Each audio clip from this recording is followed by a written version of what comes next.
I think we need to talk about a paradigm, and the paradigm is very simple. It basically means that access does not equal success. We've gotten into being good service people, and by virtue of being good-natured about taking care of clients and things, we've gotten naturally into this headspace of, well, I need to be accessible.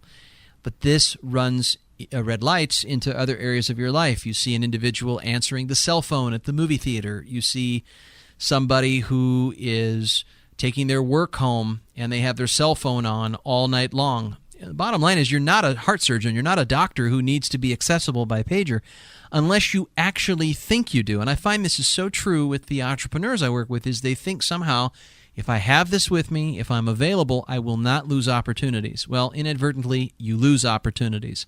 I believe that preparation should be ahead of being accessible.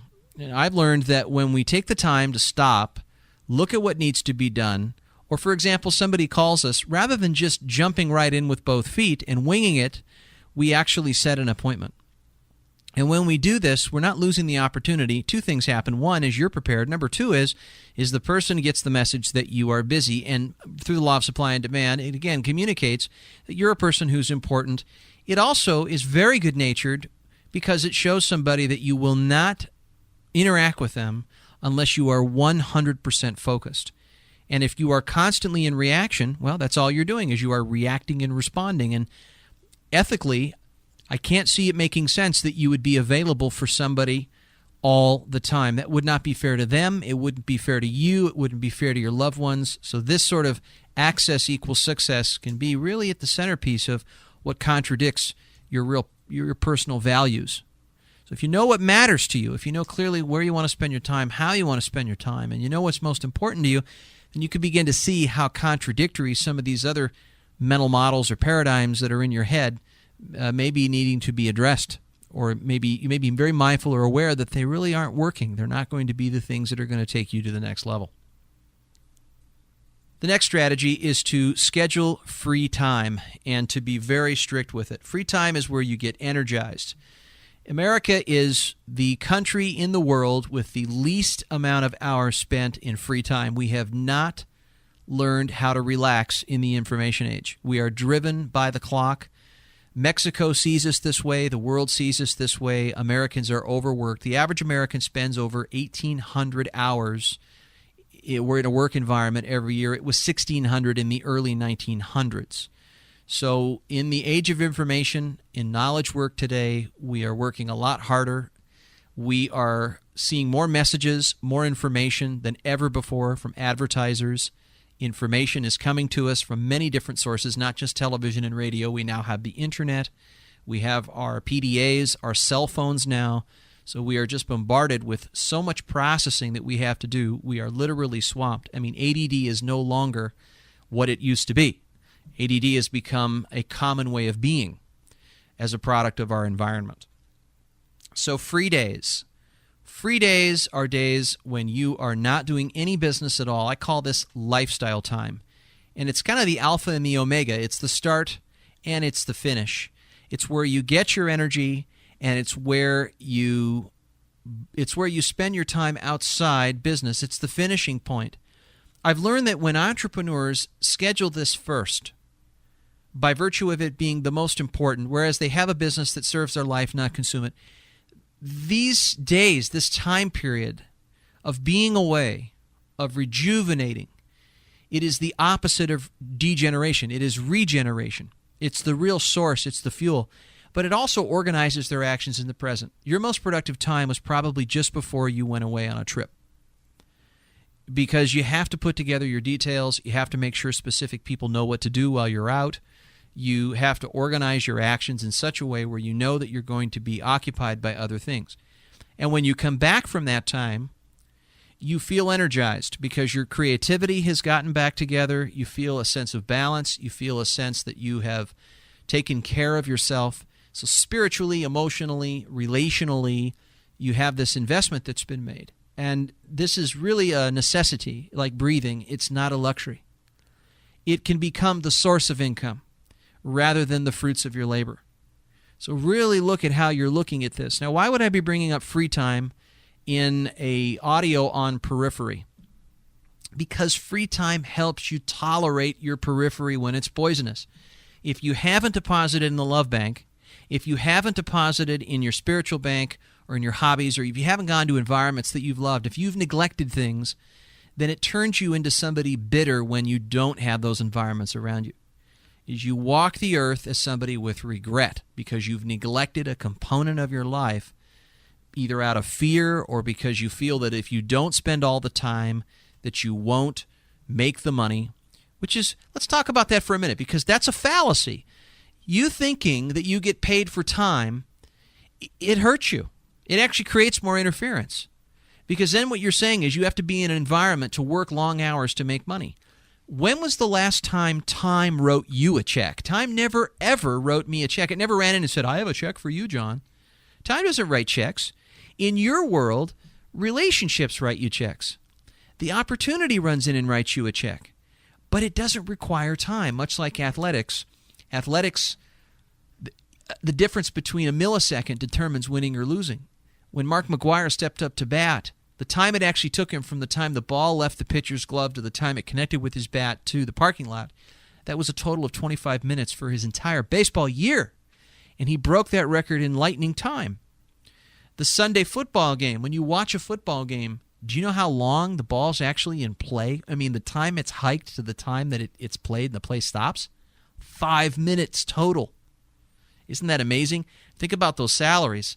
You know, if you were to divide the annual salary into the number of minutes somebody actually plays the pigskin, that's a pretty high hourly rate. But think about it. You get paid for results.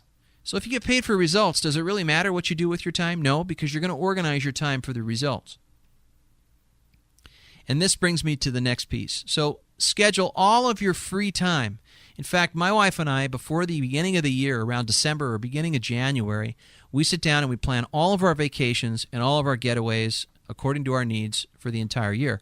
Because that really lines up how I'm going to organize the production in the business. Is I'm going to design it around that, and I'm going to be very strict about it. In fact, I keep a sacred calendar with her where she is my tour director that says, all right, here's when you're on tour, here's when you're not on tour, and I grant her that kind of power environmentally with me. Wives enjoy doing this kind of thing, in my experience, being tour director. Oh, and by the way, wives love lifestyle time. If you're finding that she's not or he's not feeling like a priority, lifestyle time is a very honorable way to communicate how someone is important to you, because you start your planning with them, and therefore, in the undercurrents, it's obvious they're a priority. People's priorities are determined by where they spend their time. So the opposite of degeneration is regeneration. And if we're always burning out at work, the law of diminishing returns says that we are just going to dry ourselves up. So get away. And if you start to get overwhelmed, well, then what I would suggest is that you just get out of what you're doing and go take some time off. Get away, pull your thoughts back together, because you'll probably come back and do twice the work in half the time with a different head, with a different mind. Now, as I said, I was going into the next strategy. I can't talk to you about lifestyle time without talking to you about other activities that you do to minimize the noise and the complexity. You are overrun with details. You're overrun with paperwork, follow-up, all that complexity. And I want to remind you that that comes as a result of nature, not as a product of your thinking.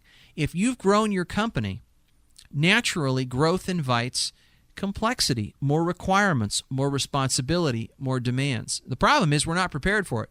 And if we're not adaptable with those changes, if we haven't anticipated the demands of those changes, we're in trouble. If I have a seminar company and I can book 100 seats, and suddenly I book 300 seats, I've got a problem. I've got a 200-seat deficit in my capacities. On the other hand, I could anticipate my growth. I could plan ahead as to how I'm going to accommodate that, so I have a readiness to lead what I envision, to follow it. Now, what does this mean? Well, I've learned that we get more out of a longer period of time when we're just doing one or two or three things rather than doing 12,000 things over time. So if we focus on one or two or three things, and by the law of progressive imbalance, this means that 20% of our work brings 80% of the value. It also means that 80% of our work brings 20% of the value. So what we want to do is we want to find those 20% components. Now, in one particular area, and I call this maintenance time. Maintenance time means that you are doing 3 particular things. The purpose of maintenance time is to prepare, it's to also mop up or clean up, and it's also to upgrade. And here's what they are. Your preparations are all the things that you need to set up to be productive.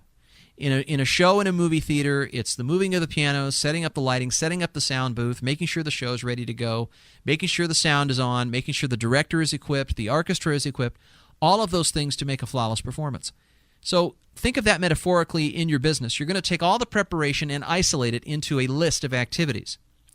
Then you're going to take the cleanups. Now, if you've ever left a movie theater and looked back, you'll notice what happens after the show. Everything's come apart. So much like your business, when you go out and collect checks and you come back to the office, there's paperwork attached to that check. There's a contract attached to that check. There's a database that has to be entered into. There's extra stuff that has to be handled. There's also communications that have to be cleaned up. There's also open loops on your task list and project list that have to be polished up. There's open-ended goals that you haven't completed on for the week or the month or the first 90 days of the year. So all of these things are a cleanup area. There's probably also what I call tolerations or drain-outs. In other words, things that are just sucking you dry. You hate doing them.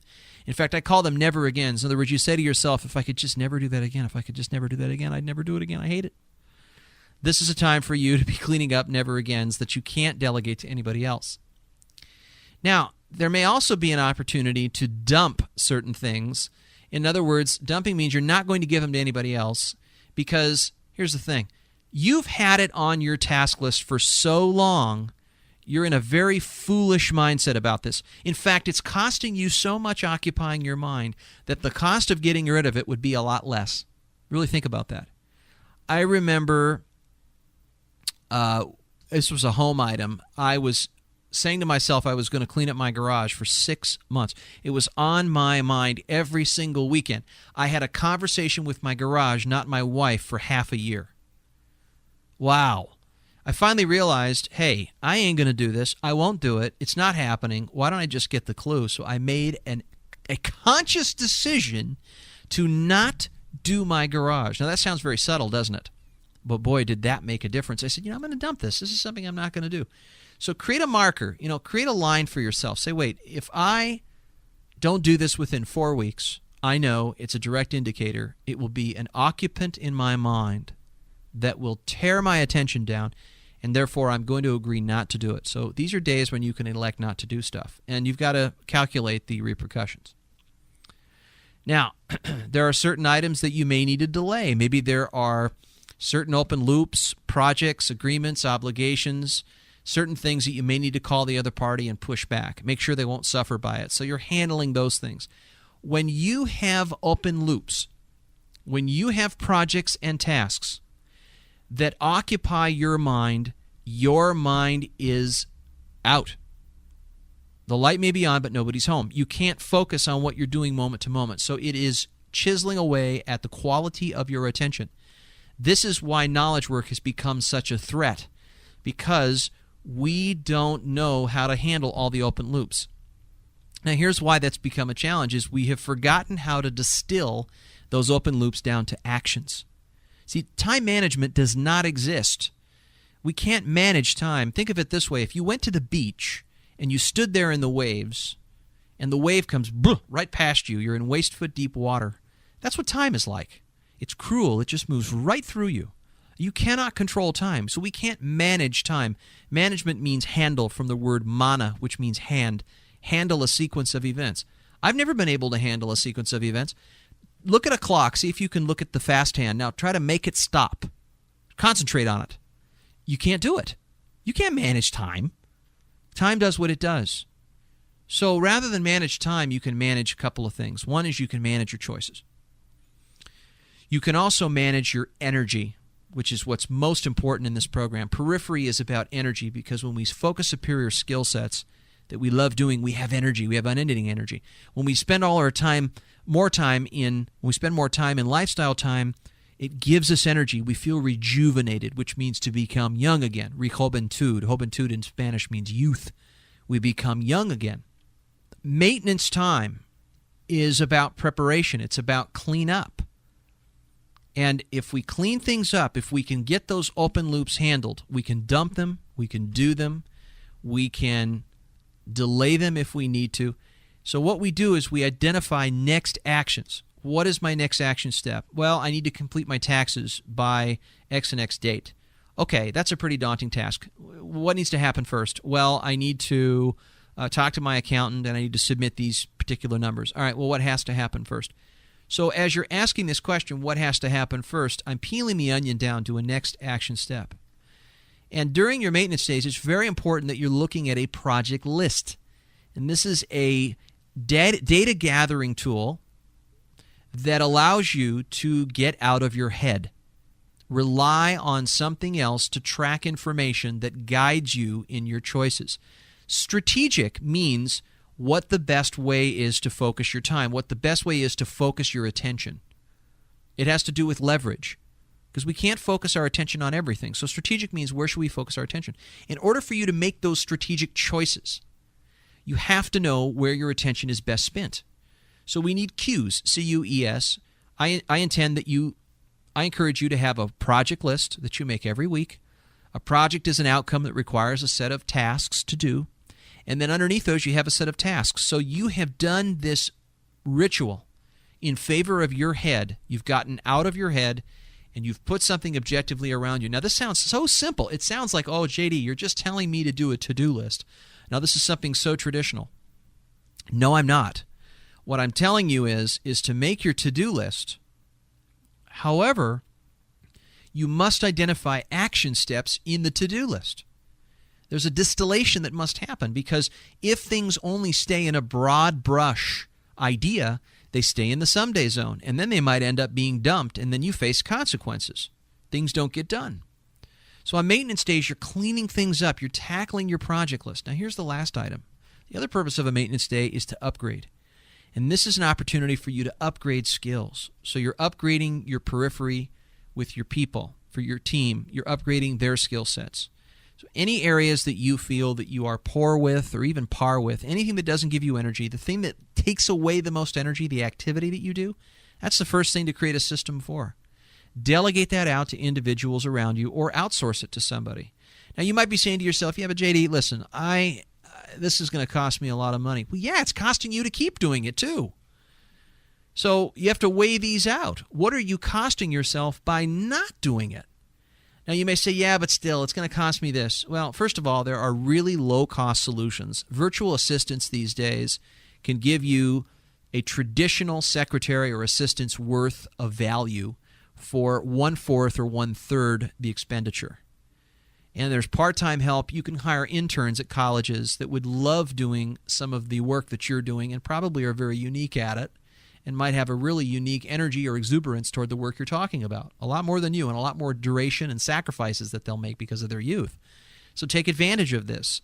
You may ask a spouse or a partner or a friend. Maybe you're just too afraid to ask because you don't want to have people feel taken advantage of and you can't pay them. Ask people for help. They might enjoy doing it for voluntary reasons. They might have psychic salary. Hey, I'd love to help you because I want to help, or I've got the time. So get around yourself here. Ask for help. Now, upgrading means that you upgrade the skill sets. So with your team, you would be creating systems or technologies or checklists to automate friction-free what they do. And this is what Michael Gerber says, is we work on our business here, we don't work in our business. Michael Gerber is the author of The E-Myth, a very popular book. And he talks about why small businesses fail, and it's because they are human-dependent, not systems-dependent enough. A system is a set of steps that other people can operate for you. So the governance shifts to them of the task. Now, this doesn't mean that you're giving someone all the local governing decisions. They still are governed by the guiding ideas, the mission, vision, values in the organization. So let's not lose the spirit of the organization in this. You're not becoming a heavily managed, compliance-driven organization. You still got juice by virtue of the way you lead. In fact, you can't leave that out. But the management component means that you upgrade constantly the things that you really don't enjoy doing, the things that you really struggle with. Most of the mistakes you will probably make is when you do things you're really poor with. Think of it. Think of the things that it took you 2 or 3 hours to do where someone could do it in 1 hour. Why aren't you having other people take care of it for you? Are you holding on to it because you want to be in control? Is it because you believe that other people can't do it as fast or better than you? Really look at those myths. If you invested in their mastery of the skill, you'd have more confidence in their competence. But you must coach them to become competent enough to where you can become confident. And the most successful delegation is when you can negotiate freely, because you don't have to teach while you direct. You provide the directive, you define when it needs to be done, you define why it needs to be done, you define how it needs to be done, where they need to go if they need help. And the paradigm is the following. When I say paradigm, how to look at this could be, I'd rather prepare a little more up front to save a lot more on the back end. Remember how much it costs you when you get that cell phone during a sales meeting and it frazzles you because they have a question for you. Or just when you're about to walk in, that phone rings and they've got a complaint about a customer that they don't know how to handle. And suddenly you're all frazzled. You walk into the appointment and you have that look on your face. You're just totally distracted. So when you weigh out the preparation versus the cost of the interruption, yeah, you could spend a lot of your time on reactions, but why not spend more of your time on preparations? Again, are you too busy being busy to do something that might make you less busy? And it's that incessant freneticness that's really the heart of what work seems to be these days. It doesn't have to be that way. Through this upgrading, you can get your people into a position where they can do this. Now, if you're having a hard time affording it, you may do it proportionately. Maybe you start with somebody who can do it 40% of the time. Maybe you start with an outsourcing solution. Do it this way. Remember, you've got other options too. What you may be able to do is to trade or to barter or to just ask for help or get a volunteer or create an intern. So don't forget these options. Let me go over those 3 purposes of this time frame again. It's a 24-hour period. I call it maintenance. Like your car, you would prepare it for the race. You would clean it up and repair it so that it ran better. And 3 is you would upgrade it. You'd put a new pipe on it, put new wheels on it. You'd soup it up so that it runs at a high level. Upgrading also means that you upgrade your skills. I remember talking to a CPA recently, and he said, I upgrade my understanding of the tax code relevant to what I need to do every single year. Exactly. He is upgrading his technology, and he is upgrading his skills so that he can be ready for that next wave. He can be on top of his work. It's tragic when somebody becomes obsolete because the information just doesn't seem to keep up. These days, the latest consensus says that the average college education lasts approximately 3 years for us. So that means our education turns over about every 3 years. It used to be 21 years back in the 1970s. So this has put a really great asset in for continuing education organizations, created a really bad problem for the college system in terms of the retention levels and the utility of the education, the duration of that education today. But 3 years is the average time frame. So this really speaks volumes about how much upgrading you should be doing. If you're in sales, why not be picking up a sales book during this maintenance time and be upgrading your sales skills? If you are in graphic design, why not be getting that next software out where you can learn some information about how to do that new version? So you're constantly upgrading. You're working on your act. If I was a singer in an opera, do I ever stop working on my voice, on my instrument? I do not. I'm sure that Pavarotti still has a singing coach. Even if he's retired, he still works his instrument. We've got to work on our game, not in our game. And in sport, it makes sense, but in business, we stop doing this. We can't afford not to. Now, there's another type of time that I feel very strongly about you compartmentalizing, and I've talked about this time system in other programs, but I wanted to highlight it here because it does have a lot to do with our periphery and how we set things up. And this third kind of time is high performance time, and this is when we are doing money, when we're doing game day, when we're singing our act, when we're singing our song to our crowd. And on these days, we are focusing on our superior skills that we have a passion for, what I call your fort strategy. These are the qualities in business that you love, the activities that you love doing. They give you energy. And I believe that geniuses are people who find the right home for a superior skill. Notice what I just said, the right home. When we don't find the right home, when we don't find the right sandbox to play in, our genius is muzzled. It's like a muzzle on a dog. We can't bark. We can't express what our genius is. And I love the word genius, like Robert Kiyosaki says, Genie, which means magic, in us. Genie in us. But if you find the right home, that means if you find the right environment, the right activities, you create a vehicle to sing your song. And there's always an audience wherever you sing your song, wherever they are. It could be, you could have your home audience, you could have your actual singing audience, you could have your sales audience, you could have your customer service audience, you could have your client audience, you could have your sphere of influence audience. So you develop a sense of, where am I going to donate, or where am I going to dedicate my craft? Where am I going to dedicate my unique talent or advantage, or my personal gift? And by virtue of this, it becomes like a magnet. It also develops a boundary, an imaginary wall between what your best work is and your least effective work. And the reason I bring it up here is that when you have the kind of days when you're just focusing on high performance, you must let your periphery know what you are doing. So the periphery knows when you are on a high performance day, when you're on a maintenance type day, and when you're on a lifestyle day. Now this gets a little tricky, because let's say you're taking a day off, it's Wednesday and Thursday, your business is swamped, everybody's back at the office, the sweat and blood is coming out, and you are off in Hawaii on the beach sipping a pina colada. It's not going to seem right to a person in the office. And I've heard this often, John, I don't want to teach my staff to do what I'm doing. And I say, well, are you guilty of what you're doing? Are you not sold on what you're doing? So really check whether you convinced yourself that it is a luxury. It is not a luxury. It is a necessity. Because if you're not sold, you're certainly not going to be telling anybody else it's the right thing to do. The second piece is having a discussion, a very skillful discussion with the team about your disposition as an entrepreneur and your needs and the quality of rejuvenation and how it's going to add to their lives. You have to develop a what's in it for me. So I like to think of it as the 3 Ps, the purpose, the process, and the payoff. What is the purpose of lifestyle time? What is the process? How does it work?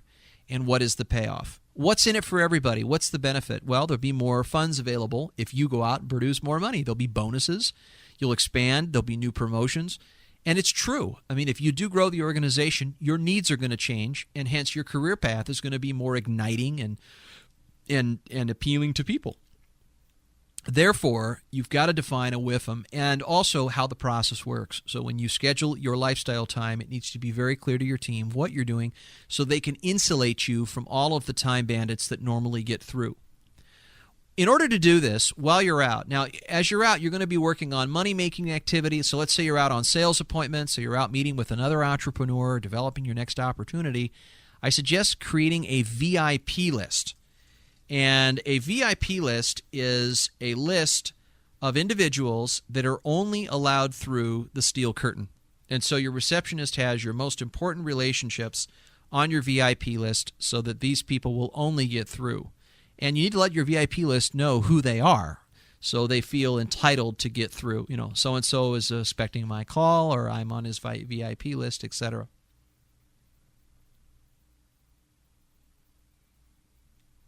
The Got-a-Minute meetings.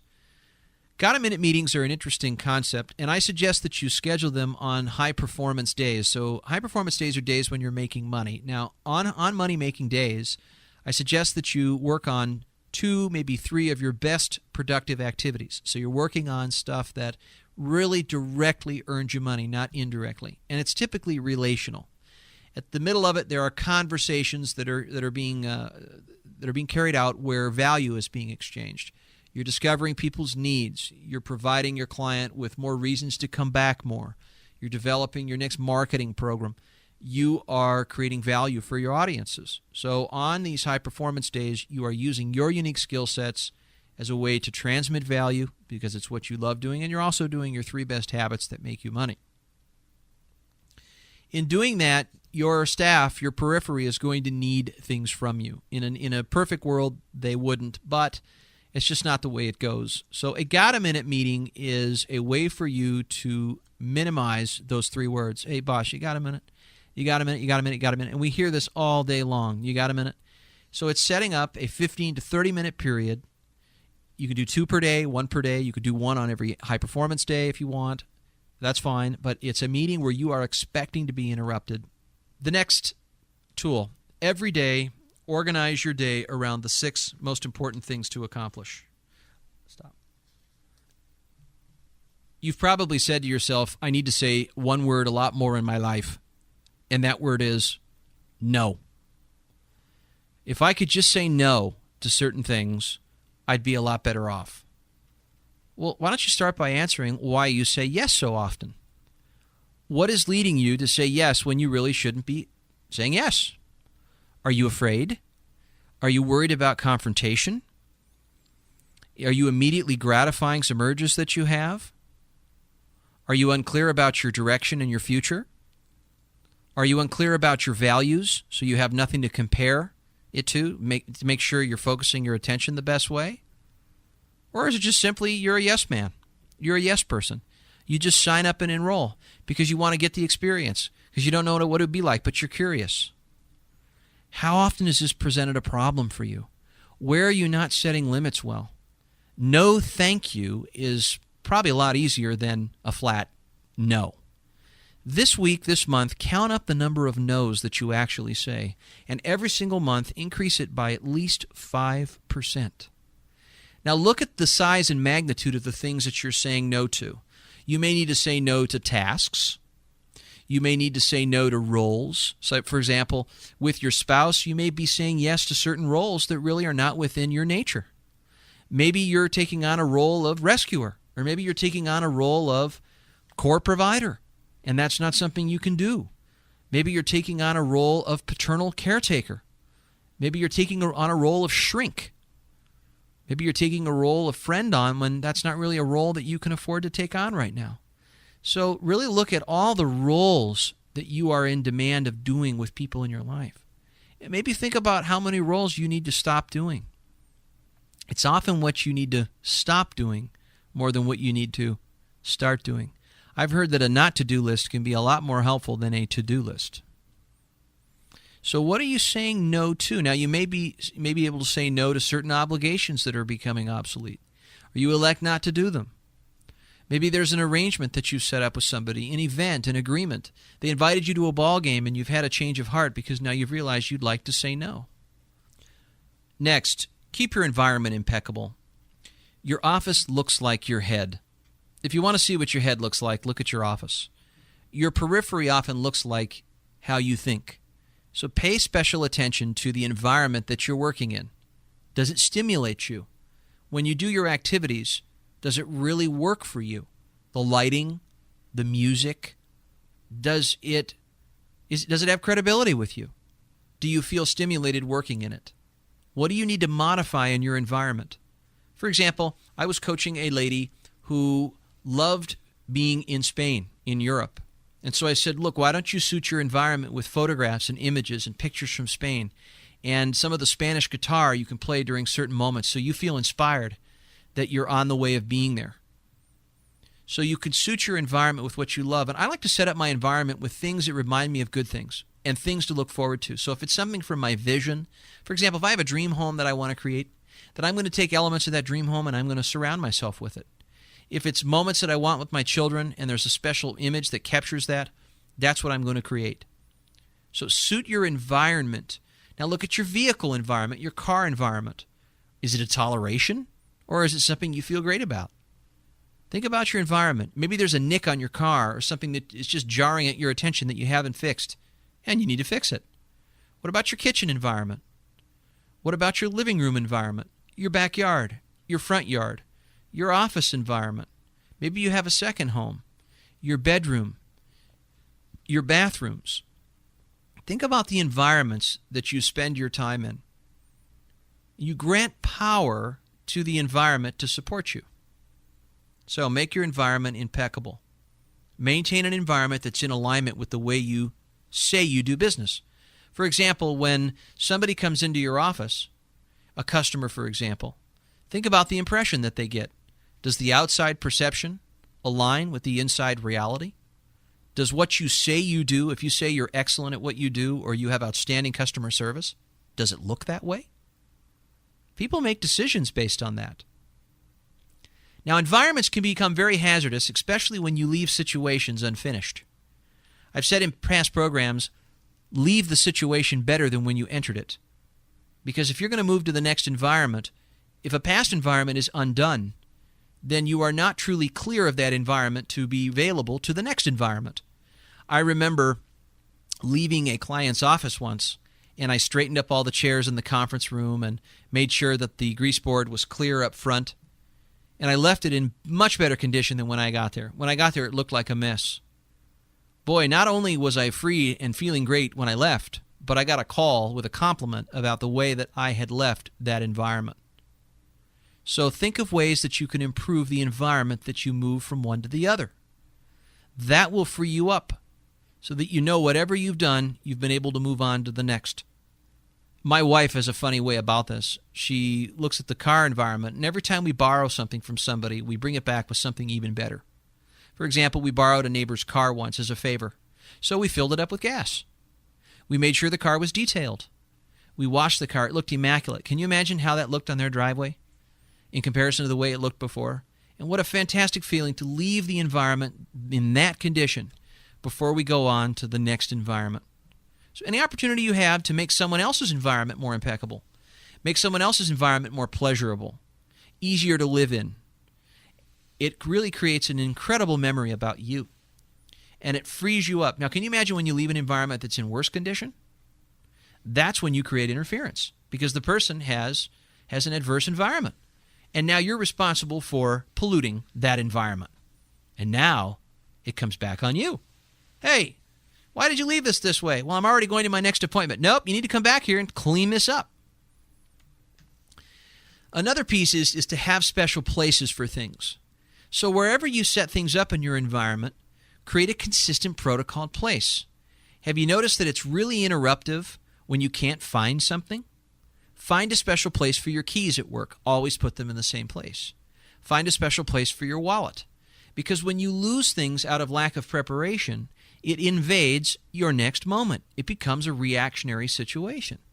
So what you do is you find a very special way of putting things. One of the things I've done, it may sound a little obsessive, but it's very helpful, is to take labels and put them in places where I say to leave things. So if I put keys, I'm going to put keys. If I say briefcase, I will put briefcase there, so that there is a map of where things should be going. And it's also very helpful for others that may take those things out for a period of time. They may take a particular piece, a book, or some item. Again, don't do this with everything, but they have a place to know where it goes when they put it back. Again, they may need to come back to you and say, hey, where does this go? I don't need that question. It's just right there. It's very easy. They know where it went, and I can eliminate one more interruption. Turn your weaknesses into tasks and areas for others with superior skill and talent where they thrive. Now, in order to do this, we have to go back to upgrades. So what I'm talking about here is make a list of all the things that you do right now that are poor. Make a list of all the things that you do that are par. You just get by and you're average at them. And make a list of all the things that you do that you're brilliant at. In other words, people have said, gosh, you really do that well. But the defining difference is none of these things give you energy. So create an action plan for areas where you're going to begin to delegate to other people. Again, you can rely on your periphery through good coaching, training, and upgrading so that they'll begin to take this complexity off your back. You can get the monkey off your back here. Next, focus on building reserves in your periphery. Get way more than you need to stay away from the fear instinct. When we're constantly running out of stuff, it's similar to how we lose things. When we're constantly running out of things, we run into a fear instinct. Let me give you an example. If we're running out of supplies and we weren't prepared, we didn't see it coming, then suddenly something very small that's very important to the outcome, like pencils or tape or paper. Have you ever run out of paper in your printer and you're just about ready to go to that appointment with the report? Or your ink suddenly goes out and it doesn't work? Or your computer didn't have a backup and you didn't back up that file? I'm talking about during your maintenance time creating contingencies, buying way more than you need so you never run out. I know it sounds a little interesting, but have you ever sat down on the toilet and you looked over and there was no toilet paper? How frustrated is that where you have to get up, walk, or you have to yell or scream, even worse if you're in a public bathroom, to say, hey, do you know where any paper is? It is a horrific feeling. And that's the same feeling when your routine gets interrupted because of lack of preparation. You haven't built appropriate reserves. Now, I go into other areas on this. For example, you can run out of talent pool. Maybe you don't have enough human resources Why not have a dream team and proactively hire? You're always hiring potential people, even though you don't need the positions filled. So that 6 months from today, you never get stuck being over-dependent on an underperforming employee that's going to poison your organization and make the Eagles turkeys. So this way, you've always got a constant reserve of human capital. How about finances? How many people don't have an emergency setup, whereas they could pay their expenses in 3 months if they stopped working? So what would happen if suddenly we took a dip in our income, or our business didn't work, or we took a seasonal change, or the market changed? Look what just happened in the mortgage and real estate business. People got clocked. Nobody was ready for this. But if we don't have reserves, be careful. One way we do this is to follow the 20% yardstick. In other words, take 20% of your business, and I'm talking revenue here. I know this is aggressive, so if you want, you can make it 10, and it depends on the industry. For example, in medical, the average profit margin could be, say, 10% or less. Sometimes it's even 3%. But in the construction industry, it may be 22 to 30%. In the consulting industry, it could be upwards to 50 or 60% because there's low overhead. Nevertheless, pick a number that you can do. Make it 20%. I think that's the goal, and to take 20% of whatever you make and pay yourself first. And then make it an automatic draw at least twice a month, or every check that comes in, you take 20% and you put it into an account, and you don't touch it for the next 6 months. Learn how to budget on the remaining 80%. We do this at home, but we don't do it in our business, and this is foolish. Why don't we pay ourselves first? Make profit a first item of expense. So you're going to take that 20% and pay it first. This is a brilliant idea because that way you don't have to borrow. You can organically grow your business, and you have a fail-safe. So your past cash flow over the last 3 to 6 months is basically going to cover any dips in money that causes blood pressure changes. It causes problems and stress. So build reserves wherever you can. Human capital, money capital, supplies, assets.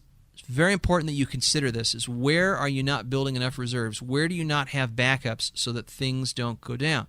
It's very similar to how a concert would work or a show. They have plenty of microphone backups. They have plenty of amp backups. They expect amplifiers to blow. They have plenty of speaker backups. Now, of course, the artists are irreplaceable. There is no backup for Tom Jones. But they do have a backup for all the mechanical pieces so that the show comes together for certain, and Tom can focus on his act, not focus on the mechanics and the problems. So this really gets into the firefighter that you've become. You've become a mechanic, and maybe it's time to get more proactive by anticipating where you're running out constantly of stuff.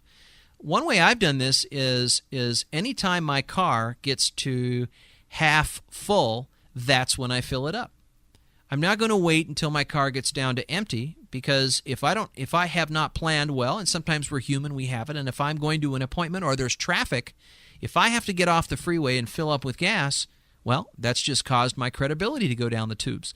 So I'm making sure that when my car is half full, that I fill it up to the top. And I don't go below that line to make sure I've always got plenty of reserves if I need it, and I will be ready. Another thing you may want to do is think about this way you set up your car. Whatever supplies you might need in your car to be ready for appointments, you should be ready for just about anything. So this is something great to do with maintenance time, is to build plenty of reserves so that the show stays in motion. Next, know your limitations. When we were younger, we had an illusion of power that we could handle it all. I think part of maturing is realizing how much we really can't handle, and that making a lot more money has to do with doing just a few things, not doing a whole bunch. Mastery is doing 12 things 12,000 times, not 12,000 things 12 times. So it means that we do fewer and fewer things, and by virtue of focusing on those things, assuming they bring us more leverage, the better. Know your limitations. Fran Tarkington once told me that the number one thing that made him great was he knew his limitations. He knew he was small.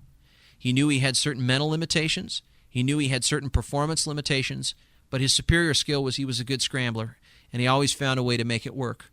So here's the strengths theory. It means that we focus our strengths. When you are practicing, when you're focusing on skills, don't perfect your weaknesses. Focus on your strengths. I remember an interview with the Chinese ping pong coach in an Olympic game, and the flagship player just took the match by a runaway. China had won completely. I mean, by such a distance. It was embarrassing to the other competing teams. And the guy said, look, he said, your star player, how does he do it? And he said, well, all we do is we work on the forehand in practice. And the commentator said, but whoa, wait a minute. The Achilles heel is the backhand. Why don't you work on the backhand? He said, well, yeah, if we did that, then he'd have a lot of strong weaknesses. But his strength is the forehand. And he says, since nobody can return it, as you've noticed, all we do is make it so strong, he doesn't need to really work on anything else. And therein lied the strengths theory. He knew his limitations, but he focused his strengths in a way where he overwhelmed his limitations. If Mark Philippoussis in tennis ever gets a 150-mile-an-hour serve, he will never need to perfect any other part of his game because no one will be able to return the ball. So it really tells you where he needs to be focusing his rehearsals. Know your limitations. Less is more. The next area, live within your means. Boy, I've seen so many entrepreneurs pay and pay and pay in burnout, energy, defeat, sadness, loss of freedom because they do not live within their means. Their value of high social status is much more important than being financially independent. High social status expectations of yourself can lead to exhaustive hours trying to keep with high expenses. I recall a gentleman who said, I want to buy a much bigger house. And I said, why do you want to build that house? Why do you want to build it? Why do you want to be in that? And he said, because I just love the idea of a bigger house. And I said, great. Don't plan on spending much time in it, but you'll enjoy thinking about it. The bigger the house, the less time you're going to spend in it. He said, well, that's kind of negative. I said, well, look, do you want to work harder?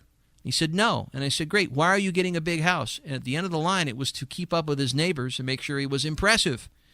But what was really important to him was to be with his family. So I said, every nail you pound into that house is one less hour you're going to be spending with your family, unless you want to be working harder. So he said, darn it. He said, that's so true. And I said, great. So let's rethink this. In the town I live in, a lot of people are driving around their net worth. I heard a mortgage broker tell me recently that only 10% of people in our county that I live in can actually afford the houses that they're in.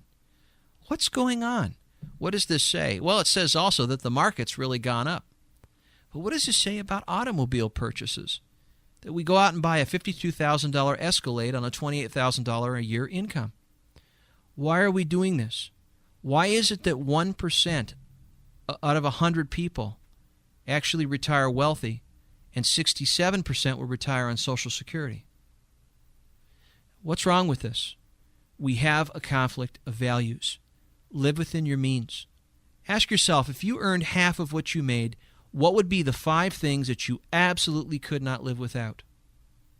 And then ask yourself, how accessible are those 5 things today?